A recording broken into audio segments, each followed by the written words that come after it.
Think ahead. Well, it's certainly not a contest. We're really proud to stand with all of the advocates and survivors behind us. Leah, thanks for speaking truth to power. None of us will know what that experience is like to have lived through that kind of horror. And to think that there are colleagues who have asked to represent this country, who are on the verge of making these mass shootings 2 or 3 times worse, shocks the conscience. I want you to imagine how much more death and destruction will happen in a mass shooting if no one can hear the gunshots. Think about how many more classrooms that shooter can get into. Think about how many more movie theaters that shooter could move to. Think about how many more rooms in the church that mass murder might get to. Silencers are the tools of killers. They are the tools of criminals. Period. Stop. And so if we want to save lives in this country, we have to find a way, come hell or high water, to stop the mass legalization of silencers in this country. So thank you to Senator Schumer for making this such a priority, for devoting all of his energy and resources to using every tool that we have, whether it be parliamentary or public pressure, to make sure that this provision is dropped from a budget bill. It has nothing to do with the budget. This is about doing a favor to the gun lobby. The Hearing Protection Act and Short Act have been gutted from the Senate's version of the big beautiful bill.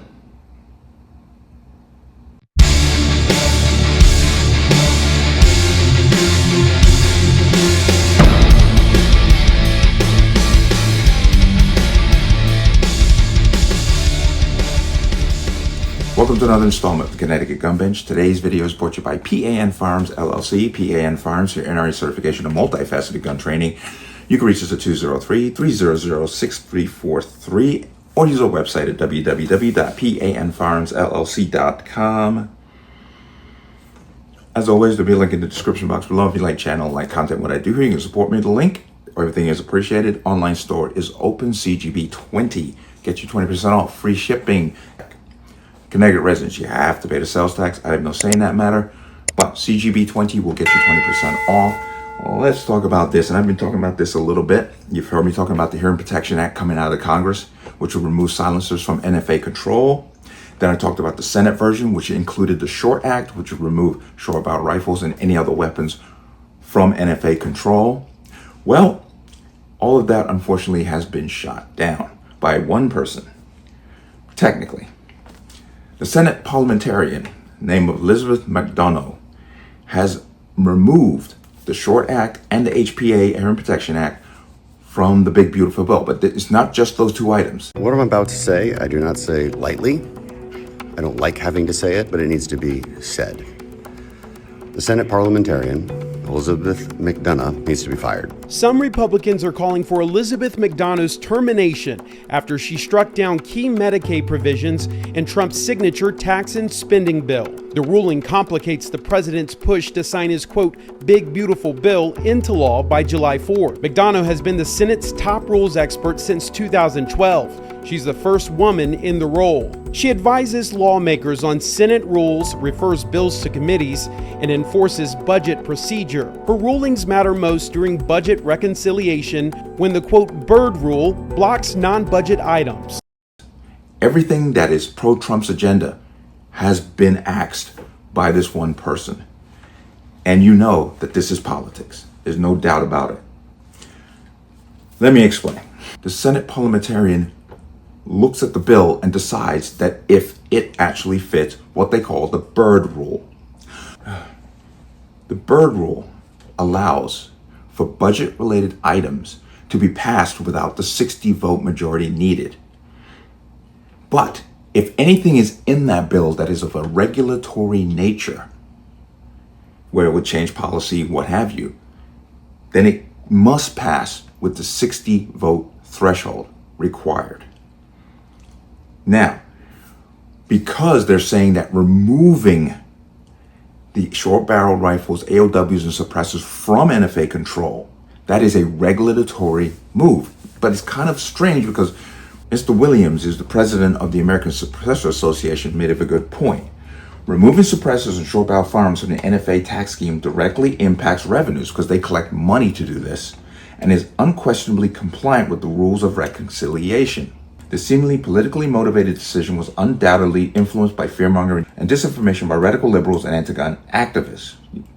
And I'm sure her own political views were involved also, but in stripping these provisions from the One Big Beautiful Bill, the parliamentarian has unilaterally overruled a majority of lawmakers in both chambers of Congress who would have voted to remove these critical hearing protection devices from this unconstitutional tax regime. He's actually correct, because you do pay money, which is then deemed a tax. So it should be part of a budget scheme because you do collect revenue. But once again, people are playing politics here. Now, the only thing that's going to save this is going back to the original language that was used when all this started, is when they talked about removing the $200 fee every time you had to go to the NFA to get approval on certain items. That's the only thing I see coming out of this, because they want to get this on his desk by July 4th. This unelected bureaucrat goes way beyond that. It's not just about guns. She has also overruled environmental regulations, restrictions on federal judges' powers, bulking up immigration enforcement, and cutting funding from federal agencies such as the federal agency that was set up to protect American consumers. They want to defund that.